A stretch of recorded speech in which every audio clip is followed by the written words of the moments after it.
Ako, Ginoong Pangulo, hindi ako kakampi ni Martin Romualdez.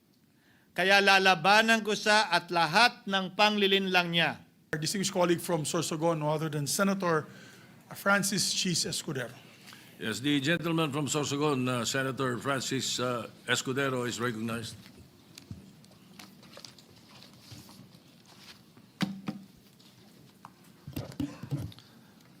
Thank you, Mr. Senate President. Thank you, distinguished Majority Floor Leader. I rise to make a brief manifestation in response to the events of recent days. Ginoong Pangulo, meron po tayong kasabihan sa wikang Pilipino. Kapag nagturo ka ng daliri sa iba, may tatlong daliri na nakaturo palagi pabalik sa iyo. Sa mga nakarang linggo, malinaw na nililihis ang galit ng taong bayan tungkol sa mga ghost at substandard flood control projects mula sa mga totoong may kasalanan patungo sa Senado at sa ilang mga miyembro nito. Tila pilit na ginagawang panakipbutas, ika nga at fall guy, at diversyon ang mga senador palayo sa Kamara at sa mga tunay na may sala. Klarong-klaro po ang script nito. Ipitin ang tatlong dating DPWH officials, pakantahin sa kanila, mema banggit lang na senador, habang pinagtatakpan ang mga congressman na tunay nakasabwat nila sa mga lugar na ginagalawan nila. Simple ang patunay dito. Kapanipaniwala ba na wala silang kinausap na kahit isang congressman nakaupo na totoong may hawak ng mga distrito sa lugar na ginalawan nila sa hinaba-haba ng testimonya nila dito o sa Kamara? Banggit sila ng banggit, name drop sila ng name drop ng pangalan ng senador. Maski na klaro naman kung inyong papakinggan na wala silang masabing direktang nakausap o binigyan ng anuman. Lahat ito para lamang ipako ang mga senador sa media at sa publiko at ilayo ang atensyon sa Kamara at mga congressman. Bakit nga ba? Dahil tila mas malaking isda, ika nga, mas mataas, mas kilala ang mga senador kumpara sa congressman?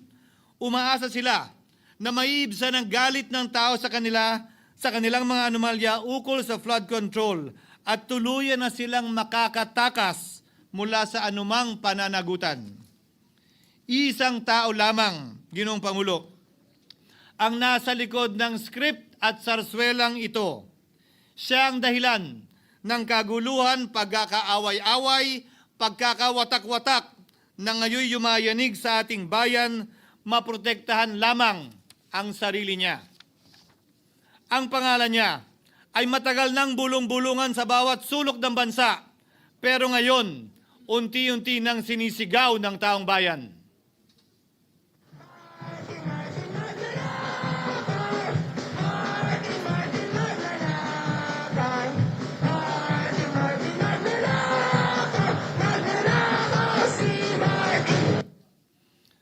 Pero Ginoong Pangulo, minamahal kong kasamahan, bakit tila sa Kamara, dito mismo sa Senado at sa ilang media ay hindi pa din nila kayang sambitin ang pangalan niya? Pues, sasabihin ko, Martin Romualdez.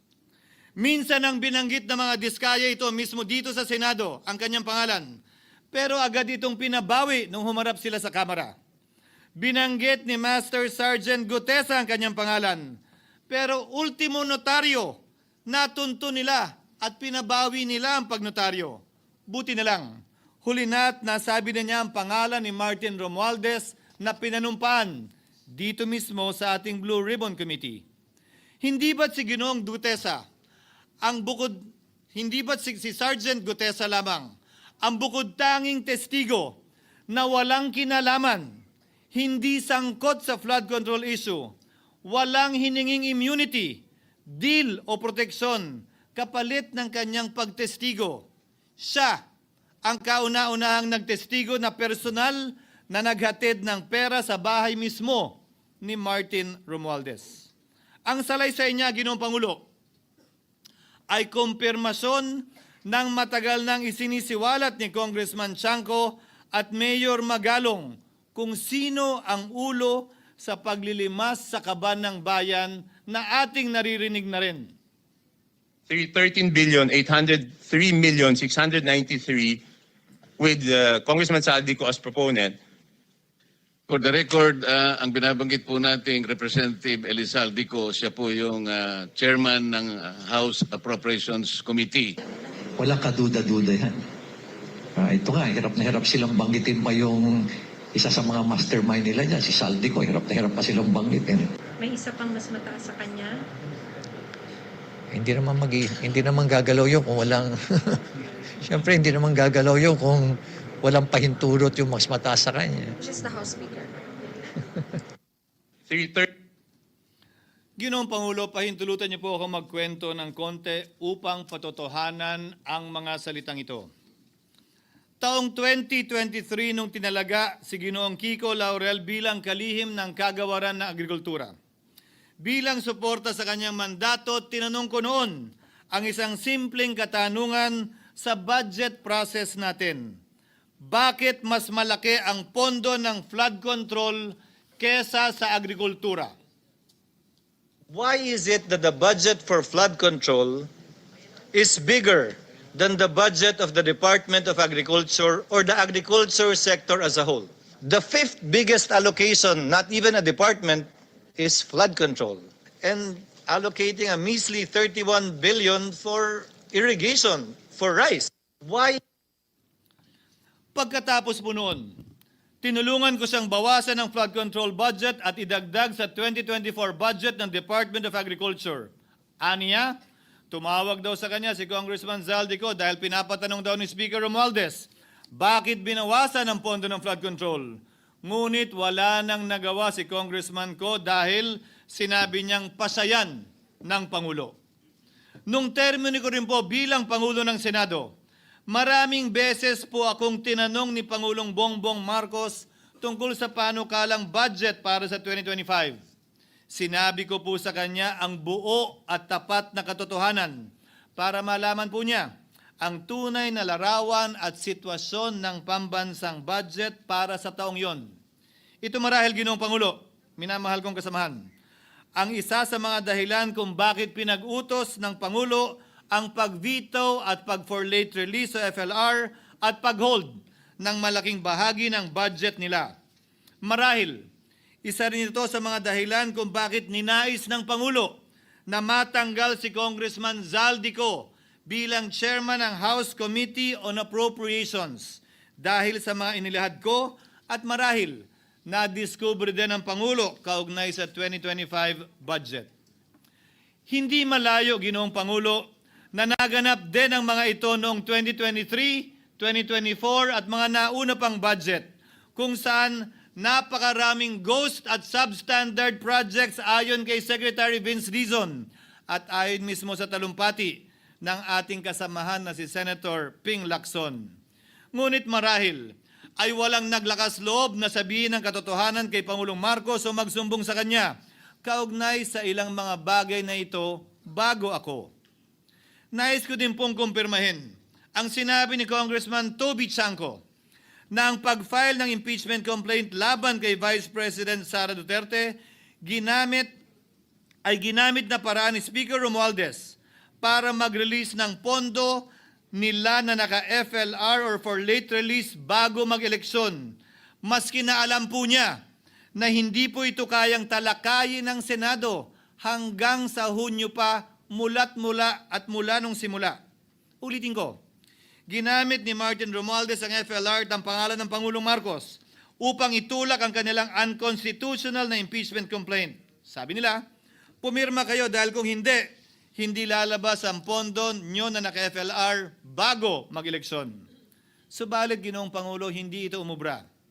Hindi ito umubra dahil tinanggihan ito ni PBBM.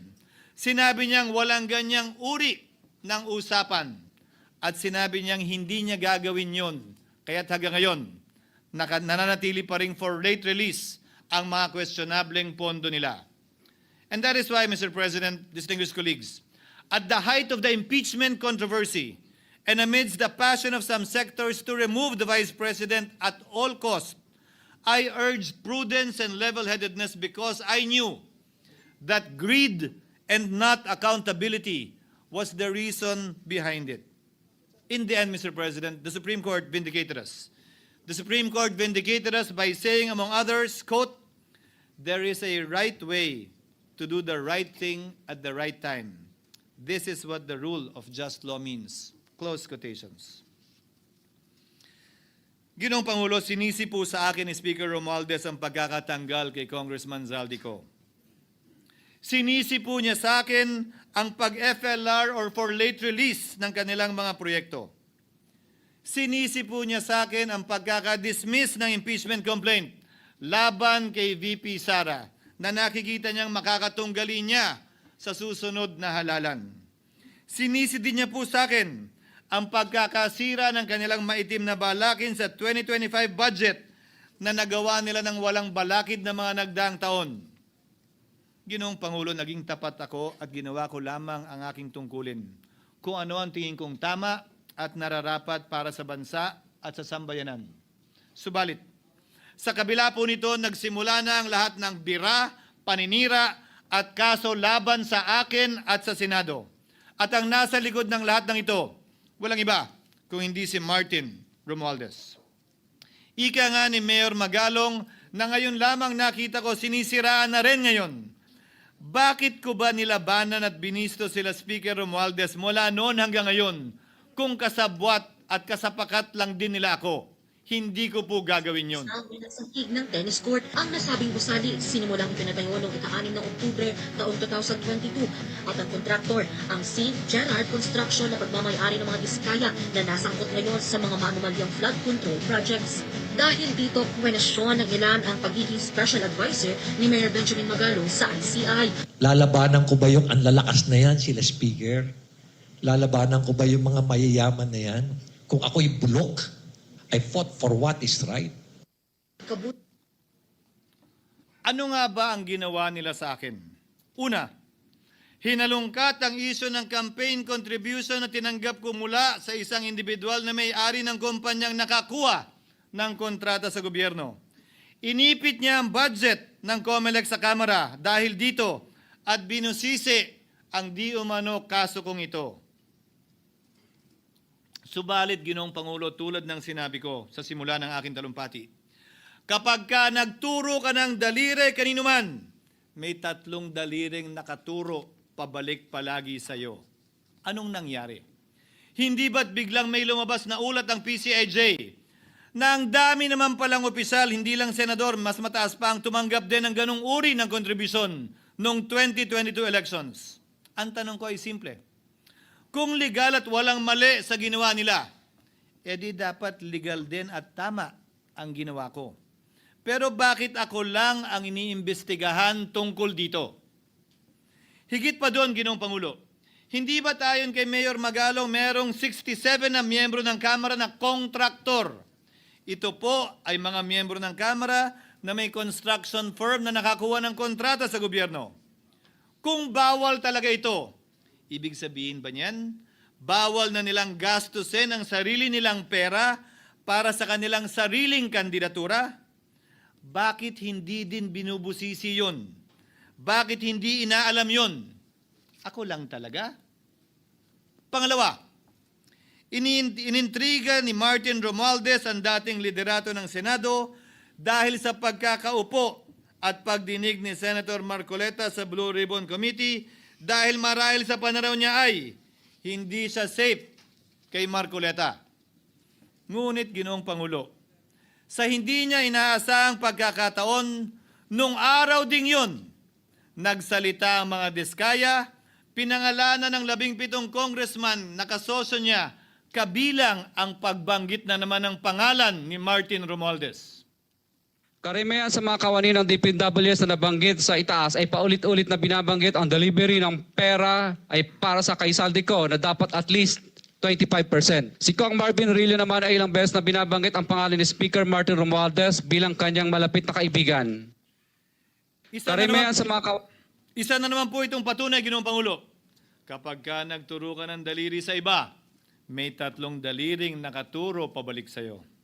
Pangatlo, sa pagdinig ng Blue Ribbon Committee kung saan niname drop ako ni Yusek Bernardo, bagaman inamin niyang personal na mismo na hindi niya rekta kung nakausap o binigyan ng anuman, bigla namang tumestigo si retired Master Sergeant Gutesa at muling pinangalanan si Martin Romualdez na hinahatiran daw niya ng pera sa mismong bahay nito. Ang bawat malita ay may lamang humigit kumulang 48 million pesos. Kalimitang dinadala sa bahay ni Congressman Saldico, ibababa lamang namin ay 35 malita para i-deliver sa bahay ni House Speaker Martin Romualdez. Gamit ang script niya sa pagturo sa akin, ayan na naman. May 3 daliring nakaturo palagi pabalik sa kanya tuwing ginagawa niya yan. Ulitin ko po for the record, Ginoong Pangulo, ang sinabi ni retired Master Sergeant Gutesa. 35 maleta ng pera na naglalaman na mahigit kumulang 48 milyong piso bawat isa o kulang-kulang 1.7 billion pesos sa isang delivery ay di umano hinatid niya sa iba't ibang bahay, sa iba't ibang pagkakataon ni Martin Romualdez. Subalit, sa kabila ng lahat ng ito, hindi ba nakapagtataka bakit hindi sinasama si Martin Romualdez sa anumang investigasyon? DOJ man, NBI man, AMLAC man. No ako po ay pinuntahan, no ako po ay dumalo sa imbitasyon ng ICI bilang resource person, binanggit ko at tinanong ko din ito sa kanila. Ganito ba katindi ang kapangyarihang hawak ni Martin Romualdez? Na bagaman hindi siya speaker, tila the name that cannot be mentioned pa din siya at nagagawa pa din niya ang nais niya kaugnay sa isang mapamiling hustisya o selective justice. Halimbawa, bakit ang daming kondisyon bago ipasok ang mga diskaya na nagpangalan sa maraming congressman sa witness protection? Pero pag si Alcantara, Hernandez at Bernardo, walang ganong kaparehong kondisyon. Bakit hiniling agad ang freeze order di umano para sa asset ng mga name drop na senador? Pero maliban kay Congressman Zaldico na mukhang nilalaglag na nila, ni isang congressman walang request para sa freeze order. Pagdating naman kay Martin Romualdez na dineliveran ng bilyong piso sa bahay mismo niya, ang sabi ay, quote, "We will work on it lang." Bakit interesado ang lahat sa 6 na senador na idadawit di umano ni Bryce Hernandez na handang-handa tayong alamin sana kung sino-sino sila para mapagpiestahan natin sila? Pero nung sinabi ni Bryce na hindi pala senador, kung hindi kongresista lamang ang papangalanan niya, aba, biglang naglaho ng parang bula ang atensyon. Parang wala na nagtanong. Parang wala nang interes para alamin, sino-sino nga ba yung mga yan? Kung ako po yung tatanungin nyo, alam ko merong 6 na senador eh. May nagtatanong sa akin, bakit wala si Cheese? And my answer to that is, I'm almost sure, no, probably hindi ma-mention si Cheese simply because walang insertion doon. Si Sa Bulacan. Escudero, wala doon. Hindi po senador yung laman nung computer ko. So fake news yun, ha? May 6 na senador na nunumbrahan mo daw. Mga congressman yung nasa computer mo. Yes, yung nasa computer ko po, congressman po. Okay, thank you.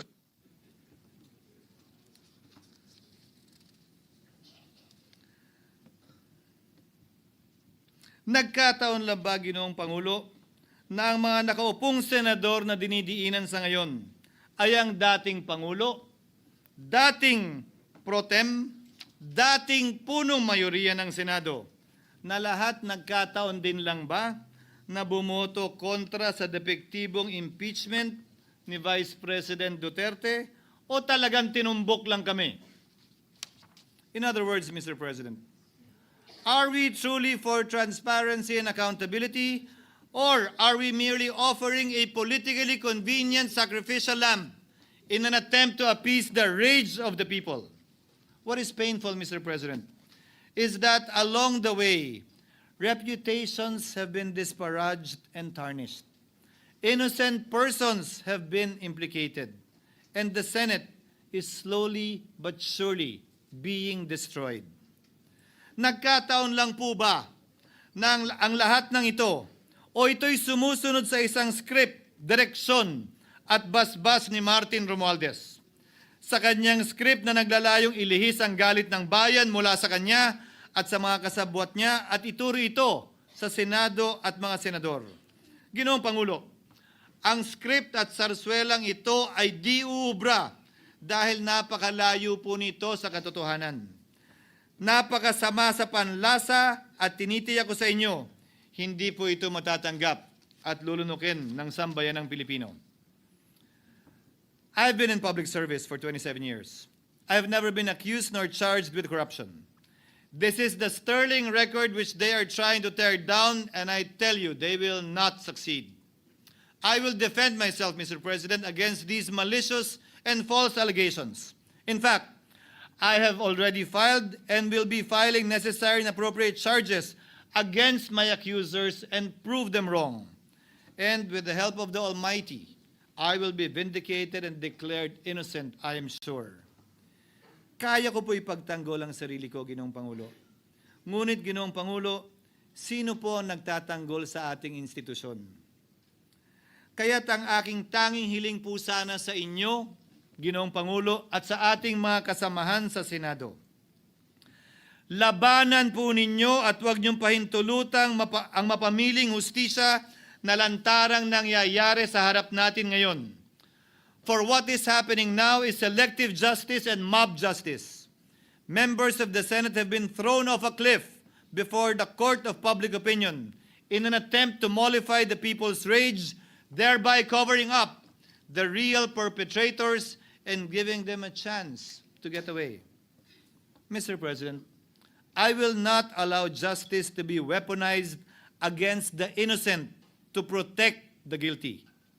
Because this corrodes the legitimacy of the law before our people's eyes. Wala pong naniniwala. Bagkos lahat nagtatanong, bakit walang congressman nakasama sa investigasyon? But what about the other congressmen in Bulacan? Why haven't they been questioned? Called out, yeah. You think that they do not know what's going on? Ginoong Pangulo, mga minamahal kong kasamahan, huwag po tayong sumunod sa script ni Martin Romualdez. Labanan po natin ang script na ito. Pasagutin at imbestigahan lahat ng niname drop at nabanggit, congressman man, senador man at iba pang opisyal, at dapat kasama dito si Martin Romualdez. Ginoong Pangulo, hindi ba natin nakikita na pili tayong pinag-aaway-away? Mayaman, mamamayan laban sa lingkod bayan, lokal laban sa nasyonal na opisyal, congressman laban sa kapwa congressman, at ngayon, senador laban sa kapwa senador, pamilya laban sa pamilya, Pilipino laban sa kapwa Pilipino. Ginoong Pangulo, tandaan po natin, mas madaling manipulahin at ang nag-aaway at nagkakawatak-watak na bansa. At ito ang eksaktong gusto nilang mangyari. Ito, sa aking paniniwala, ay bahagi pa din ng script at sarswela na nais palaganapin ni Martin Romualdez upang lituhin, guluhin, linlangin at sirain ang ating lipunan at bansa para lamang huwag siyang mabisto. Sana ay huwag nating payagang mangyari ito. Ginoong Pangulo, tulad ng sinabi ko sa simula ng aking talumpati, sa kada mapang-akusa at mapanghusgang daliri na ituturo ninyo sa inyong kapwa, lalo na kung walang basihan, merong 3 daliring palaging nakaturo sa iyo pabalik. Sana po, maging mapanuri tayo. Huwag dali-daling magturo at maghusga dahil lamang sa napakinggan. Huwag tayong sumabay, kumampi, at magpadala sa script at sarswela ni Martin Romualdez. Kung kayo ay kakampi ni Martin Romualdez, pues sumunod kayo sa gusto nila. Una, maniwala kayo sa mga sinasabi ng testigo niya na nagtuturo lamang sa mga senador. Pangalawa, ibuhos niyo ang galit niyo sa Senado at ng mga senador at palayo kay Martin at sa mga congressman. Pangatlo, pagdudahan at sirain niyo si Sergeant Gutesa na bukod tanging hindi nakinabang at walang bahid at hiningi anumang kapalit sa pagsabi ng katotohanan. Pangapat, huwag niyong payagang mabanggit man lang ang pangalan ni Martin Romualdez. Panglima, huwag niyong payagang ipatawag si Martin Romualdez sa anumang investigasyon. Pang-anim, huwag niyong payagang imbestigahan si Martin Romualdez at mga kasamahan niya saan mang lugar. Ako, Ginoong Pangulo, hindi ako kakampi ni Martin Romualdez. Kaya lalabanan ko siya at lahat ng panglilinlang niya. Una, papatunayan kong hindi totoo ang mga panggigipit at paninira ng mga testigo niya laban sa akin at mga senador. Pangalawa, tututulan ko ang paglilihis at diversyon na ginagawa niya palayo sa kanya at sa Kamara. Pangatlo, hindi ko papayagang sirain ang mga senador pag away-awayin tayo at sirain ang institusyon ng Senado. Pangapat, pinaniniwalaan ko at saludo ako kay Sergeant Gutesa at iba pang katulad niya sa paglabas ng katotohanan. Panglima, hindi ako matatakot banggitin ng paulit-ulit ang kanyang pangalan, Martin Romualdez. At ipaglalaban kong ipatawag at imbestigahan si Martin Romualdez at lahat ng kanyang mga kasangkot at kasama.